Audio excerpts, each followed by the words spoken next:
بسم اللہ الرحمن الرحیم۔ آج اسلام آباد میں عمران خان کی 4 مختلف عدالتوں میں مختلف مقدمات زیر سماعت تھے، جن میں سب سے پہلے انسدادی دہشت گردی کی عدالت میں 3 مقدمات میں درخواست ضمانت زیر سماعت تھی، جن میں 15 اگست تک توسیع عبوری ضمانت میں توسیع کر دی گئی ہے۔ اس کے بعد ہماری ایڈیشنل سیشن جج طاہر عباس سپرا صاحب کی کورٹ کے اندر 6 مقدمات میں عبوری ضمانت کی درخواست تھی، جس میں بھی 15 اگست تک توسیع کر دی گئی ہے۔ اس کے بعد باقی ایک توشہ خانہ کیس تھا، جس میں آج پراسیکیوشن کی استغاثہ کی شہادت قلم بند ہونے کے بعد آج 342 کی بیان قلم بند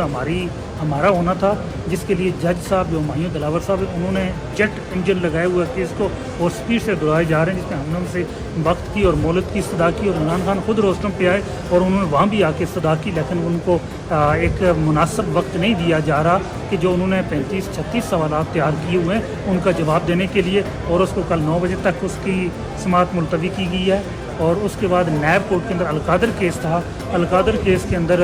آج جج صاحب چھٹی پہ تھے، تو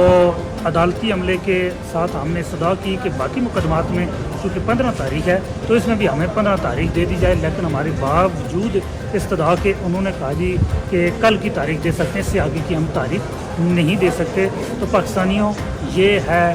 آپ کے محبوب لیڈر، آپ کے ہر دل عزیز شخص جس نے پاکستان کو دنیا میں عزت دی، اس کے خلاف اسلام آباد میں مختلف عدالتوں میں زیر سماعت مقدمات کی تفصیل ہے۔